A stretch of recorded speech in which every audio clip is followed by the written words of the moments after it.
Ay, unit na guys. Ibex 29er. Ayan. So guys, may problema tayo dito. Kalog. Dito hindi naman kalog. Oh. Dungan lang. Para tagihan nga gwapo. No, nasingirit siya. Isang palugas to sa subong. So tanggal muna tayo guys. Para at least, okay na ta. Nalunos mo. Okay. Hindi, gawin siya kula spring roll. Nice one. Prino yan be. Ayan. Tanggal. Tapos tulak mo dito. Ayun na, nahulog. Be. Uy, kalog dyan kasi ha. Huwag ibilin. Why na? Bali tatlo na lang na eh. Kasi, ningala ko daw subayaw. Pilit na pilit. Ha? Pilit na sa. Gawin na mayo gawin? Ayun. Check. Wow, gahiya uy. Limpyo ka na yung mukha aksyon ha? Limpyoan ma? Ha? Limpyo yung kagsyon? Yung bad-bad mo na eh? Sabi niya, tatlo na lang daw yung gumagana. Tingnan natin. Dito ba siya natulog ni Kas? 4? Oo, galing isa na lang ang buhi. Wow! So, ito na. Natapos na natin ibaklasin.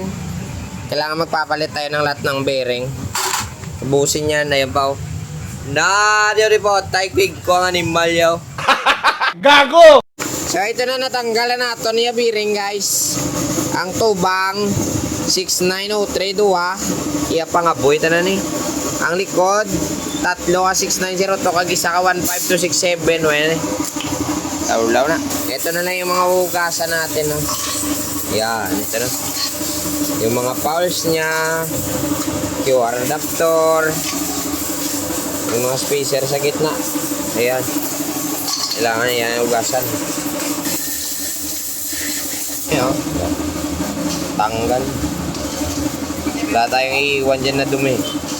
Marking lang pero dumi wala na. See? Sabi ko sa iyo eh. Kabila. Ito yung pinakamadumi sa lahat. Yung loob niyo. Tama.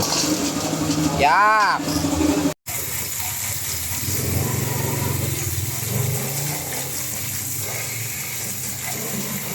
Lumay na lang, matatapos na kami oh. Ay nako. Nakakapagod. Pero okay lang. Importante may bayad. Na! Kakapuya, oy. Kakapuya, oy. Kapuyid. Sirita na maayo kay humana taod-taod makaparta na ta sa atong kalisod.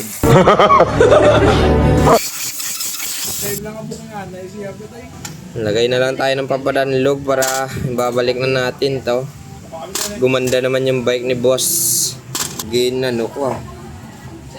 Bago di diri galaka oh. Agaangat na siya ganing sa may pulse oh. Meda. Di mo na yaton. Importante may papadanlog. Para hindi dasig maguba. Ayan. And then yung pinakamagandang gawin, tabunan. Nice. Oy, ala. Paidan mo na. Wait lang.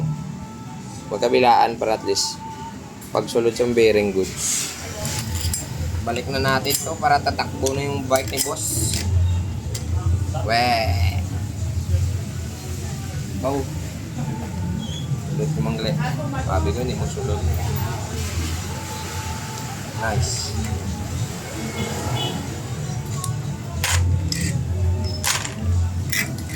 Kailangan ipasok natin yung axle nya with papadanlog para kahit mag-moisture sa hindi isa day magpilit. Isa pa. Yo, maglagay tayo ng panghigpit.